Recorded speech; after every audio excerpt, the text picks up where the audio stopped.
Vous êtes de retour dans Smart Tech. Olivia Strigari, directrice de la publication et cofondatrice des Informels, nous a rejoint. Aujourd'hui, on va découvrir le portrait de Marie-Virginie Klein, directrice générale adjointe de Tilder et vice-présidente de Willa, l'incubateur au féminin qui accélère les startups lancées par des femmes. Bonjour. Bonjour Cécilia. Bienvenue dans Smart Tech. Alors pourquoi vous avez choisi Marie-Virginie Klein aujourd'hui pour le portrait? Alors, j'ai choisi Marie-Virginie Klein parce qu'elle est à la fois donc vice-présidente de Willa, comme vous venez de le dire, mais aussi parce qu'elle vient de sortir un livre passionnant que je vous ai apporté, Femmes dirigeantes, comment elles ont osé, qui vient de sortir chez Plomb. Voilà. Et c'est un livre qui est issu d'entretiens avec 12 femmes politiques et chefs d'entreprise. Ouais. Alors, en quoi son parcours, parce que j'imagine qu'il y a vraiment une histoire derrière qui a retenu votre attention, vous a fait choisir cette personne? Qu'est-ce qui vous a plu? Alors, j'ai choisi Marie-Virginie Klein parmi les dirigeantes de Willa par son profil que je définirais un peu double. Ouais. Elle est à la fois directrice adjointe d'un cabinet de conseil en stratégie de communication, Tilder, et de l'autre, elle s'investit aussi beaucoup pour Willa en tant que vice-présidente en charge des problématiques de communication. Et elle travaille pro bono aussi à son image.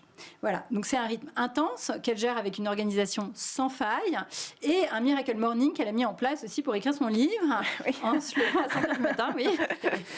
C'est un rythme assez intense. Ouais. Ça fait un rythme très intense donc le Miracle Morning qu'elle a utilisé pour terminer son livre. En fait, comment elle fait? Les filles, déjà, on va chercher des origines dans son histoire familiale. Ouais. Elle est fille d'une famille qui, depuis 7 générations, fabrique les pianos Klein. Et elle a dû se mettre à la musique à l'âge de 6 ans. C'est une vocation en famille, comme on étudie les maths ou le français. Ouais. Et c'est une vraie école de la rigueur, on peut le dire. Ouais. Elle était entourée de 4 frères.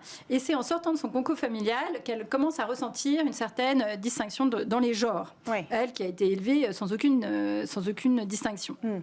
Et en fait, son parcours est plutôt littéraire au départ. Elle fait une prépa littéraire Hippocagne-Cagne, puis elle rentre à Sciences Po Rennes en 3e année. Elle effectue une année de césure à Ottawa, au Canada, où elle réalise qu'en fait, culturellement, le Canada est très différent dans les rapports hommes-femmes qu'en France. Ouais. Et ensuite, elle termine ses études par un Master 2 à la Sorbonne. Alors, son premier job est à la cellule sondage du cabinet du Premier ministre, ce qu'on appelle le SIG, c'est le service d'info-formation gouvernementale. Et elle poursuit ensuite sa carrière au cabinet Giacometti Perron et Associés, un cabinet de stratégie de com, où elle reste 5 ans. Et elle poursuit, mais elle se rend compte déjà alors qu'en réunion, elle est jeune femme dans ses premières années de travail, elle se rend compte qu'il y a certains codes qu'elle doit avoir pour être écoutée en réunion. Oui. Et elle se dit que sa parole n'est pas finalement aussi performative que celle d'un homme. Et à l'époque, elle est aussi étonnée de voir que les femmes rougissent souvent en prenant la parole, alors que les hommes, beaucoup moins souvent. Et à ce moment-là, ce ne sont que des ressentis qui ne sont pas encore théorisés. Voilà. Donc, et à quel moment donc, elle intègre Willa?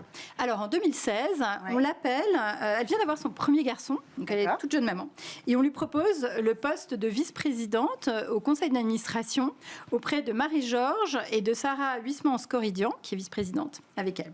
Elle est aussi la première personne à être au COMEX de Tilder, à être parent, en fait, à avoir un enfant. Et elle, voilà. Ça dit beaucoup. Ça dit beaucoup du cabinet de conseil aussi, qui était un environnement très masculin. Et elle se fait un peu violence, elle explique, pour faire comme si sa maternité n'impactait pas sa vie professionnelle au départ, pour gommer un petit peu cette différence. Mais en rentrant chez Willa, elle voit que en fait, il y a une vraie problématique de la féminisation des métiers.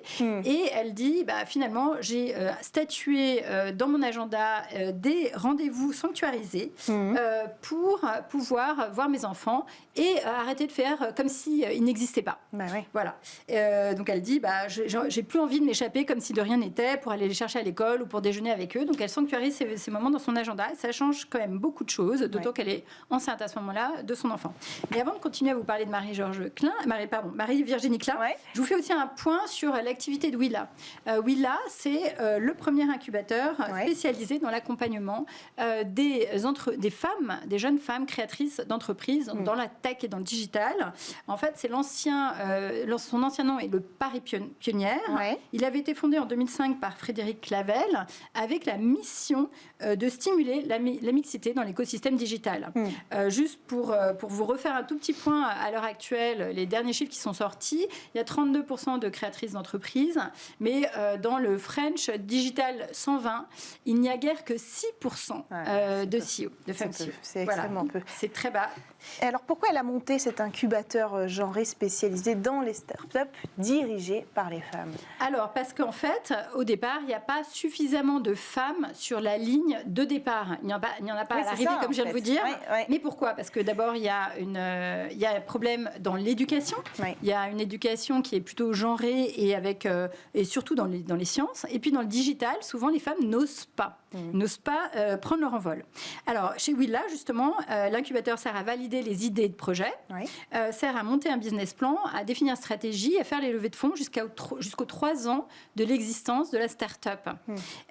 Et vraiment, l'idée centrale de Willa, c'est de remettre plus de filles dans le pipe, comme nous l'explique Marie-Virginie, en aidant celles qui hésitent et en accompagnant celles qui ont un projet viable.